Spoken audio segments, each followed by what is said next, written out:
こんにちは。テコンドーアクションアカデミーです。今回のテーマは、似てるテコンドー近距離蹴り技5種紹介。内回し蹴り、パガッチャギ、内回し側頭蹴り、フリョチャギ、ひねり蹴り、ビトロチャギ、外回し蹴り、アンチャギ、半月蹴り、パンダルチャギです。最初に韓国語のカタカナ表記について補足ですが、濁音、半濁音、側音は訳者によって変わります。韓国料理店や焼肉店でビビンバの表記に違いがあるのもこれが理由です。さて、今回なぜ5つの蹴り技紹介を1つの動画にしたのかといえば、この5つの蹴り技は似ているため、比較しやすくするためです。さらに、テコンドーでは技の名前やフォームが道場によって異なっていたりしますので、余計わかりづらかったりします。ということで、まずは最初に補足説明をします。テコンドーを本や動画で学ぼうとすると混乱することが多いと思います。なぜなら、テコンドーには WT テコンドーと ITF テコンドーがあるのですが、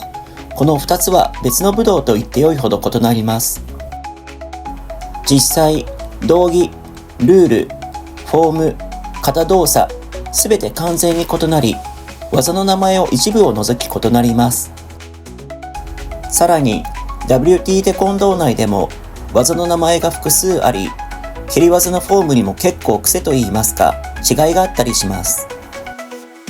この理由は、テコンドーがもともと韓国空手、テッキョン、中国拳法などを教えていた韓国伝統九大道場が共同で発展させてきたものだからです。そのため、テコンドーでは段位の認定は韓国国家機関のクキウォンが全世界一元管理していますが、技の名称やフォームについてはある程度の差異を許容する寛容性があります。そんな背景がある中で、今回ご紹介する内回し系と外回し系の技は特に混乱します。なぜなら、日本と韓国では言い方が逆だからです。ここでクイズです。内回し蹴りとは、内から外に回す蹴りですか？それとも外から内に回す蹴りですか？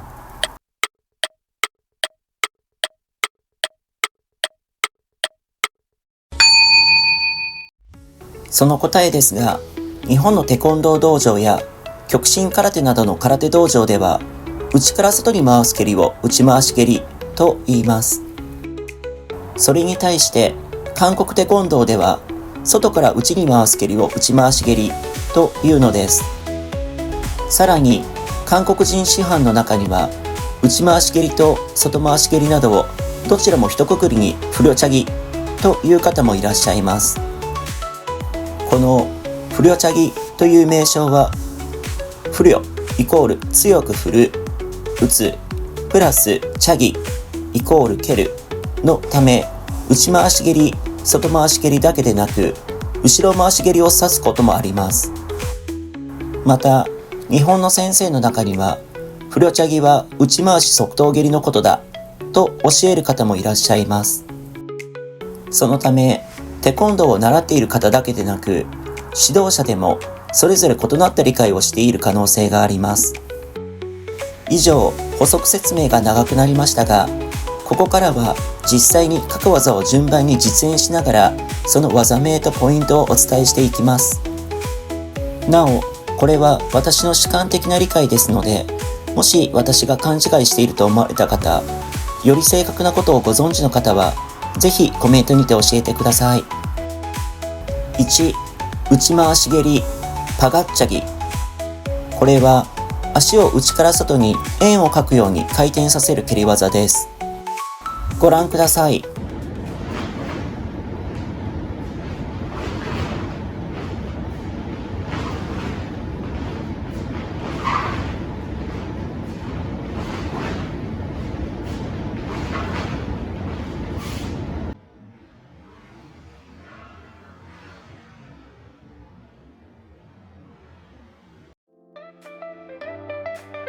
この技は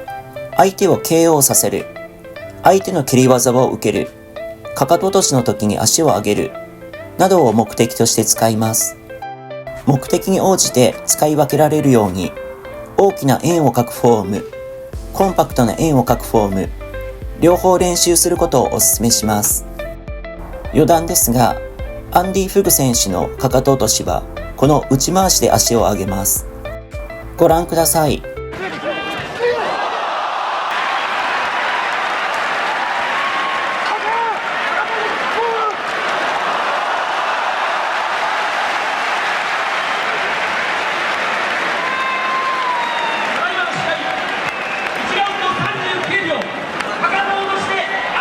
本人もインタビューでは、テコンドーにそんな技があることをかかと落としを習得した後に知ったよ。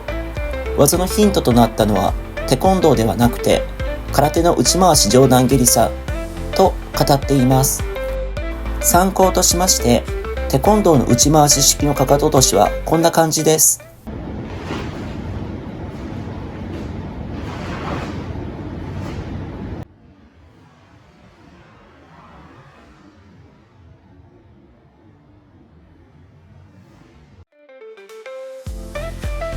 そしてこの内回し蹴りのポイントですが、下半身の力を使って足を振り上げるのではなく、上半身をひねる動作を原動力とすることです。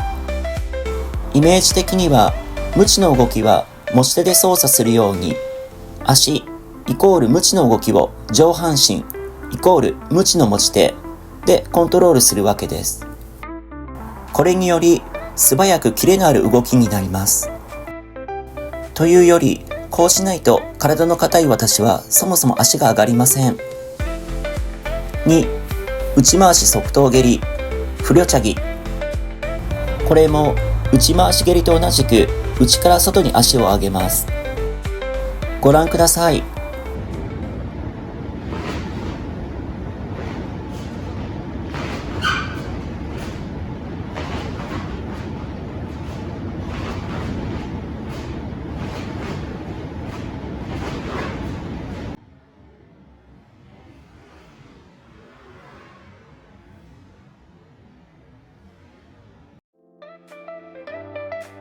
内回し蹴りとの違いは、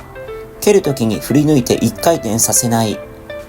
当たる寸前に足先に一瞬力を入れ側頭部を当てるです。内回し蹴りが円を描くように振り抜くのに対して、内回し側頭蹴りでは振り抜かず止めます。蹴りを振り抜かないので威力は落ちますが、蹴り足を下ろさずそのまま次の蹴りにつなげられるというメリットがあります。テコンドーの試合はフルコンタクトのポイント制ですが、電子防具導入後の近代テコンドーでは上げた足を下ろさず連続で蹴るスタイルが主流です。どちらもできるようにしておいて損はないです。余談ですが、フィリョチャギというカタカナ表記もたまに見かけますが、このハングルはフリョと発音をしますので、誤表記か聞き間違いではないかと推測しています。他にも日本のテコンドー道場では、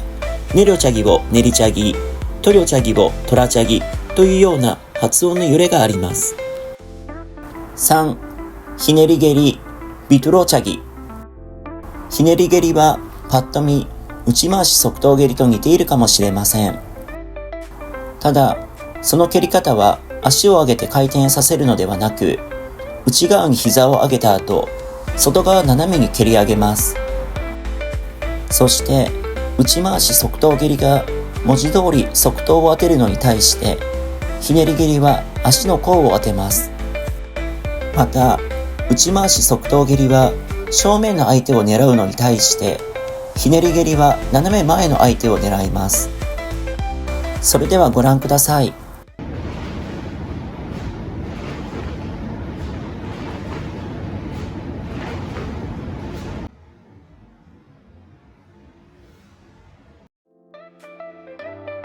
いかがですか？内回し側頭蹴りとの違いは分かりましたでしょうか？また、比較画像を作りましたのでご覧ください。内回し側頭蹴りが側頭で正面を蹴るのに対して、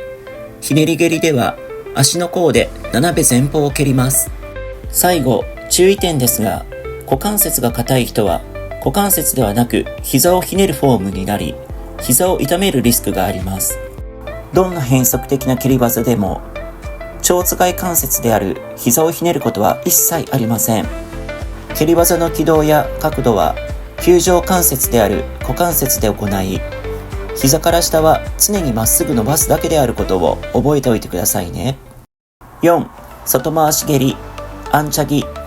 これは足を外側から内側に回しながら蹴る技です。繰り返しになりますが、アンチャギは韓国の方は内回し蹴りと日本語に訳しますが、日本のテコンドーや空手の内回し蹴りとは回転させる向きが逆ですのでご注意ください。この技は1番目の内回し蹴り、パガッチャギと同じく相手を KO させる、相手の蹴り技を受ける、かかと落としの時に足を上げるなどを目的として使います。ご覧ください。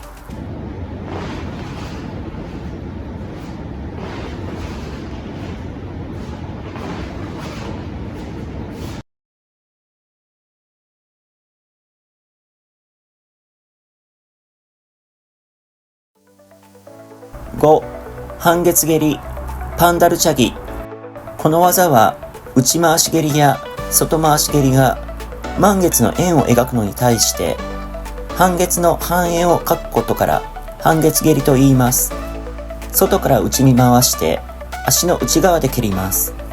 またこの技は7番目の肩動作の中にも出てきて、腕をまっすぐ前に伸ばして手のひらを蹴ります。この時パチンといい音が出れば良いフォームだという目安になります。こんな感じです。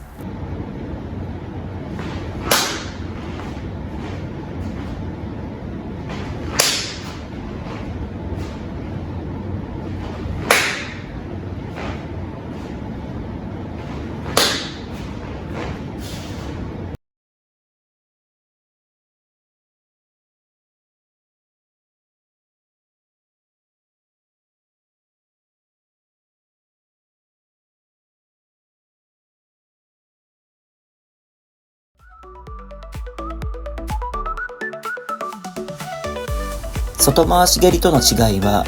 内回し蹴りが円を描き振り抜くのに対して、半月蹴りは横方向からの力で蹴ることです。そのため、実際の軌道としては、半円というよりは、外に向かって上げた足を膝を曲げ斜め内側に下ろすという感じになります。それでは比較画像をご覧ください。外回し蹴りが膝を曲げず円を描き振り抜くのに対して、